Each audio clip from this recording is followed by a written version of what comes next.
Bible, the Word of God, it has its own power, it has its own life, and that life can be living in you and in me by us receiving the Word of God. Welcome to this morning's Jolt. I hope you can come along for these few minutes. And previously I've spoken about how Psalm 119 exalts the Word of God, and it's so beautiful. And I just want to go there for a moment. But before that, Psalm 119 verse 25 says, "My soul cleaves to the dust." Of course, we were made from the dust in Genesis 3. Our soul gravitates to the dust, which means that the natural thoughts, the natural problems, they oppress us, they down press us. Severe trials, the tryings of our heart, they down press us, they naturally overwhelm us. But then the psalmist says, "Revive me according to your word."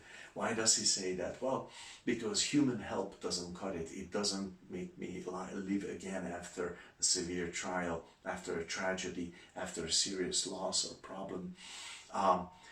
My goodness will not do it. My morality will not cut it. My great integrity, which is maybe not even so great, will not cut it. It will not make me living again, but your word can fill me again with life. And that's why so many times we have seen in history that dictators wanted to take the Bible away from people because they knew this can create a life, even under oppression, that they cannot fight. And in Psalm 119 verse 107, the psalmist says, "I am exceedingly afflicted. Revive me, O Lord, according to your word."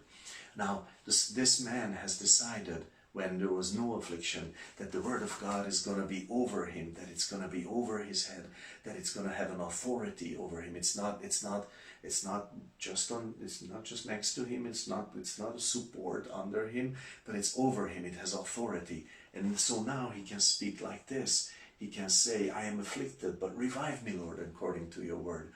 If my trouble is the time when I start seeking the word, then it's different. Then it's a different story. I'm looking for verses to maybe say something specifically to me, what to do, how to get out of this. Come on, why don't you talk to me? That's a different story. No, do it today. Do it today to the word of God. Take the precious word of God and place it over your head and say, "Lord, you are defining thoughts for me. You are leading my thoughts. You're leading my life. Give me wisdom. Teach me. Write things into my heart and let it live in my life. Let it live in my heart.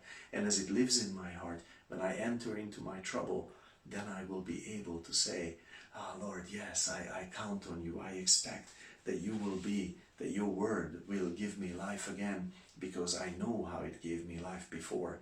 And even in 154, verse 154, he says, "Plead my cause and redeem me." It seems that this was a time when people were conspiring against him, and he said, "I trust that you will speak into that situation, revive me according to your word." That he trusted that God will speak into that situation and change it. So many situations that we don't see how they could change. We know there is no solution for them. There is no help. There is no way out. Nobody's going to change that. It's just settled. It's done. It's too late. But he knows God can speak his word into the situation, and that can change everything.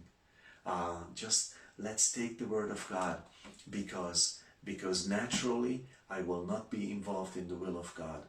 But if I make the word of God an authority over my life, then I will often find myself entering into the will of God and walking and living in the will of God. And that's beautiful. We can be involved in that, greater than the troubles of this world and the solutions of this world and all that. God bless you with these thoughts. Hope to see you soon again here.